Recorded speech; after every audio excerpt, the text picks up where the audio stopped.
Something that we did see last night, Mets fans gave Pete Alonso a standing ovation before his first at bat, as it could potentially be his last home game with the Mets with free agency looming.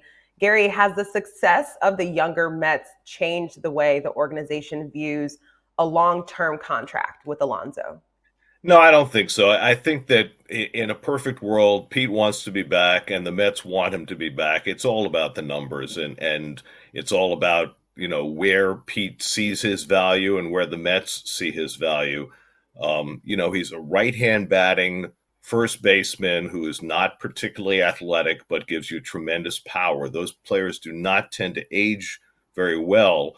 So if Pete's looking for an 8 or 9 year contract, an Aaron Judge type contract, then it's going to be hard for them to get to the right selling point. But if he's willing to go for 5 years and get a Matt Chapman like contract, Chapman just signed for 5 years and 161 million.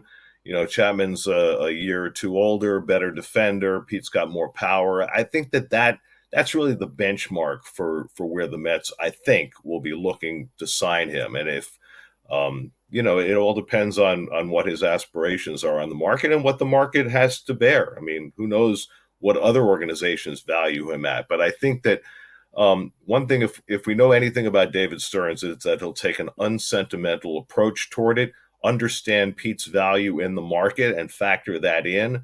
But I don't think he's going to go, crazy in terms of big numbers that the market really doesn't dictate. Yeah. And Keith, if you were in Pete's shoes once the season ended and wanted to stay in New York, which it seems like he does, would you ever express a desire to stay to Steve Cohen and David Stearns and risk losing leverage? Um, well, look at the dollars today. Either way, whether it's 160 or 125 or 200 million, you're set for life. Back when I decided to stay with the Mets, I signed an $8.5 million contract over 5 years. That's a lot of money, but it's not in the same league as 150 million.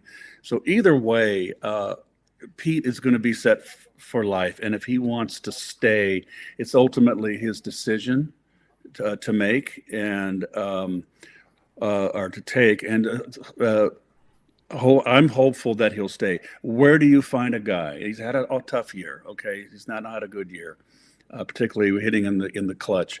But where do you find a guy that hits 50, 40 home runs, 30 home runs a year? He's having an off year and he's got 30 plus home runs. They don't fall off of trees. They're tough to find. So I'm hopeful that he stays.